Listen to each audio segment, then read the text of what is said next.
ವೀಕ್ಷಕರೇ, ನಾನು ಕುಸುಮ. Tiles design and construction ಇಂದ ನಾವಿವಾಗಿದ್ದೀವಿ ಜಯದೇವ ಹತ್ರ. ನಾವು ಬರೀ ರೆಸಿಡೆನ್ಷಿಯಲ್ ಬಿಲ್ಡಿಂಗ್ ಮಾತ್ರ ಅಲ್ಲದೆ ಕಮರ್ಷಿಯಲ್ ಬಿಲ್ಡಿಂಗ್ ಕೂಡ ನಾವು ಕನ್ಸ್ಟ್ರಕ್ಷನ್ ಮಾಡ್ತೀವಿ. ಬನ್ನಿ ಇವಾಗ 30x50 ಅಲ್ಲಿ ಕನ್ಸ್ಟ್ರಕ್ಷನ್ ಆಗಿರೋ ಬಿಲ್ಡಿಂಗ್ ನ ಹೇಗಿದೆ ಅಂತ ನೋಡೋಣ.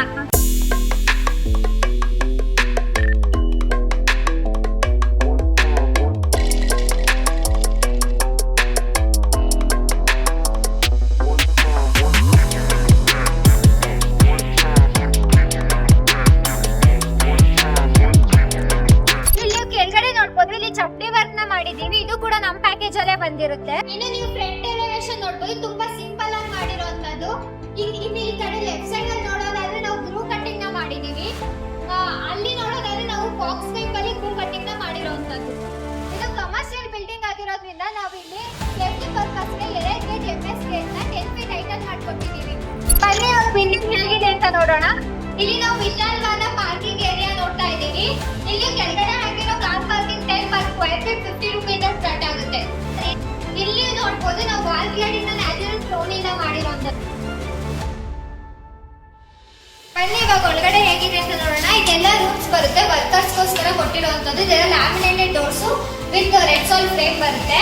ಇನ್ ಕೆಳಗಡೆ ನೋಡಿದ್ರೆ ಇದೆಲ್ಲ ವೆಟ್ರಿಫೈಡ್ ಟೈಲ್ಸ್ ನಮಗೆ ಸಿಗ್ತಾ ಇರೋಂಥದ್ದು. ಇಲ್ಲಿ ನಾವು ಲಿಫ್ಟ್ ಕೂಡ ಪ್ರಾವಿಷನ್ ಮಾಡಿದ್ದೀವಿ. ಇದನ್ನು ಅಂಡರ್ ಕನ್ಸ್ಟ್ರಕ್ಷನ್ ನಡೀತಾ ಇರೋದ್ರಿಂದ ಇನ್ನು ವರ್ಕ್ ಕೂಡ ನಡೀತಾ ಇದೆ.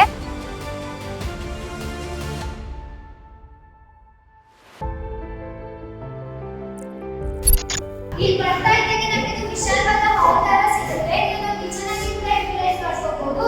ಅಕ್ಕ ಡೈನಿಂಗ್ ಹಾಲ್ ತರ ಕೂಡ ಯುಟಿಲೈಸ್ ಮಾಡ್ಕೋಬಹುದು. ಇಲ್ಲೂ ಕೂಡ ನಾವು ವರ್ಕರ್ಸ್ ಅಂತ ಕೊಡಬಹುದು. ಇವೆಲ್ಲ ಕೂಡ ಲ್ಯಾಮಿನೇಟೆಡ್ ಡೋರ್ಸ್ ಬರುತ್ತೆ ವಿತ್ ರೆಡ್ ಸಾಲ್ ಫ್ರೇಮ್ ಬರುತ್ತೆ. ಇದು ಅಂಡರ್ ಕನ್ಸ್ಟ್ರಕ್ಷನ್ ಪ್ರಾಜೆಕ್ಟ್ ಆಗಿರೋದ್ರಿಂದ ಎಲ್ರಿಗೂ ಒಂದಿರುತ್ತೆ ಯಾವ ತರ ನಡೀತಿದೆ ವರ್ಕ್ ಅಂತ ನೋಡ್ಬೇಕಂತ. ಸೊ ಅದರಿಂದ ನಾವು ಯಾವ ತರ ವರ್ಕ್ ಮಾಡ್ತಿದೀವಿ ಅಂತ ನಾವು ಇದನ್ನು ತೋರಿಸೋದಕ್ಕೋಸ್ಕರ ವಿಡಿಯೋ ಮಾಡ್ತಾ ಇದ್ದೀವಿ. ಇವಾಗ ಫಸ್ಟ್ ಫ್ಲೋರ್ ಹೇಗಿದೆ ಅಂತ ಹೋಗಿ ತೋರಿಸ್ತೀನಿ ಬನ್ನಿ. ಇಲ್ಲಿ ನೋಡ್ಬೋದು ನಾವು ಗ್ರಾನೈಟ್ ನ ಕೊಟ್ಟಿದ್ದೀವಿ, ಮತ್ತೆ ಇಲ್ಲಿ 3 ಗ್ರಿಪ್ಪರ್ ನ ಕೊಟ್ಟಿದ್ದೀವಿ. ಇದು ನಮಗೆ ಪಾತ್ವೆ ಬಂದು 3 ಫೀಟ್ ಸ್ಟೇರ್ ಕೇಸ್ ಸಿಗ್ತಾ ಇದೆ. ಇಲ್ಲಿ SS ರೇಲಿಂಗ್ ವಿತೌಟ್ ಗ್ಲಾಸ್ ನ ಕೊಟ್ಟಿದ್ದೀವಿ. ಬನ್ನಿ ಮೇಲೆ ಹೋಗೋಣ. ಇಲ್ಲಿ ನಾವು ಬೆಡ್ಗಿಗೋಸ್ಕರ 2.5 ಟ್ರ್ಯಾಕ್ UPVC ವಿಂಡೋ ಕೊಟ್ಟಿದ್ದೀವಿ. ಇಲ್ಲಿ ನಾವು ಎಲ್ಲಾ ಕಡೆನೂ ಒಂದೇ ತರ ಟೈಲ್ಸ್ ನ ಯೂಸ್ ಮಾಡಿದ್ದೀವಿ. 2x4 vitrified tiles. ಇಲ್ಲಿ ನಮಗೆ ಪಾತ್ವೆ ಅಂತ ಬಂದ್ರೆ 3 ಫೀಟ್ ಪಾತ್ವೆ ಸಿಗ್ತಾ ಇದೆ. ಇಲ್ಲಿ ನಾವು G+5 ಫ್ಲೋರ್ ಬರ್ತಾ ಇರೋದು. ಎಲ್ಲಾ ಫ್ಲೋರ್ ಅಲ್ಲೂ ನಾವು 6 ರೂಮ್ಸ್ ವಿತ್ ಅಟ್ಯಾಚ್ಡ್ ವಾಶ್ರೂಮ್ ನ ಕೊಟ್ಟಿದ್ದೀವಿ. ಇಲ್ಲಿ ಹಾಗೆ ಮುಂದೆ ಬಂದ್ರೆ ನಿಮ್ಗೆ ಇಲ್ಲಿ ಇದು ಲ್ಯಾಮಿನೇಟೆಡ್ ಡೋರ್ ವಿತ್ ರೆಡ್ ಸಾಲ್ ಫ್ರೇಮ್ ಬರ್ತಾ ಇರೋದು. ಇದೊಂದು 10x12 ಕಂಪ್ಲೀಟ್ ರೂಮ್ ನಮಗೆ ಸಿಗ್ತಾ ಇದೆ. ಇಲ್ಲಿ ನೋಡಬಹುದು ಒಂದು ಅಟ್ಯಾಚ್ಡ್ ವಾಶ್ರೂಮ್ ನ ಕೊಟ್ಟಿದ್ದೀವಿ. ಇದು ಆಂಟಿ ಸ್ಕಿಡ್ ಟೈಲ್ ನ ಯೂಸ್ ಮಾಡಿದ್ರೆ ಇದು ಕಂಪ್ಲೀಟ್ 7x4 ಅಲ್ಲಿ ಸಿಗ್ತಾ ಇರೋದು. 7 ಫೀಟ್ ಗೆ ನಾವು ಟೈಲ್ ನ ಹಾಕಿದ್ದೀವಿ. WPC door with WPC frame ಬರ್ತಾ ಇದೆ. ಮತ್ತೆ ಇದೆಲ್ಲ ಜಾಕ್ವರ್ ಫಿಟ್ಟಿಂಗ್ಸ್ ನ ಕೊಟ್ಟಿದ್ದೀವಿ.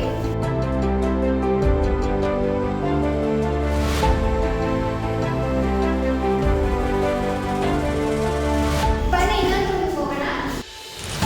ಇದು ಒಳ್ಳೆ ತರ ಸೇಮ್ ಬರ್ತಾ ಇದೆ. 10x12 ಅಲ್ಲಿ ನಮಗೆ ಕಂಪ್ಲೀಟ್ ಸಿಗ್ತಾ ಇದೆ.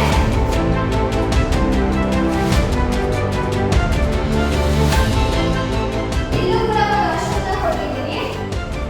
ಇದು ಕೂಡ ನಮಗೆ 7x4 ಕಂಪ್ಲೀಟ್ ಸಿಗ್ತಾ ಇದೆ. ಇಲ್ಲಿ ಕೆಳಗಡೆ ಆಂಟಿ ಸ್ಕಿಡ್ ಟೈಲ್ ನ ಯೂಸ್ ಮಾಡಿದ್ದೀವಿ. ಮೇಲ್ಗಡೆ 7 ಫೀಟ್ ಹೈಟ್ ಅಲ್ಲಿ ನಮಗೆ ಟೈಲ್ಸ್ ನ ಹಾಕಿರುವಂತದ್ದು. ಇದು ಕೂಡ ಎಲ್ಲ ಜಾಗ್ವರ್ ಫಿಟ್ಟಿಂಗ್ ನ ಯೂಸ್ ಮಾಡಿದ್ದೀವಿ. ಇವಾಗ ಮತ್ತೊಂದು ರೂಮಿಗೆ ಹೋಗೋಣ. ಇಲ್ಲಿ ನೋಡಿದ್ರೆ ನಮಗೆ ಕಂಪ್ಲೀಟ್ 10x10 ಸಿಗ್ತಾ ಇದೆ. ಇಲ್ಲಿ ನಾವು ಬೆಡ್ಗಿಗೋಸ್ಕರ ಎಲ್ಲಾ ರೂಮಲ್ಲೂ ಕೂಡ 6x5 ಅಲ್ಲಿ ನಾವು ಒಂದು ವಿಂಡೋನ ಪ್ರೊವೈಡ್ ಮಾಡಿದ್ದೀವಿ. ಇಲ್ಲೂ ಕೂಡ ಅಟ್ಯಾಚ್ಡ್ ವಾಶ್ರೂಮ್ ನ ಕೊಟ್ಟಿದ್ದೀವಿ. ಇದು ಕೂಡ 7x4 ಅಲ್ಲಿ ನಮಗೆ ಕಂಪ್ಲೀಟ್ ಸಿಗ್ತಾ ಇದೆ. ಮತ್ತೆ ಕೆಳಗಡೆ ಕೂಡ ಆಂಟಿ ಸ್ಕಿಡ್ ಟೈಲ್ ನ ಯೂಸ್ ಮಾಡಿದ್ದೀವಿ. ಮತ್ತೆ 7 ಫೀಟ್ ಅಲ್ಲಿ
ಇವಾಗ ನಾವು 5th ಫ್ಲೋರ್ಗೆ ಬಂದಿದ್ದೀವಿ.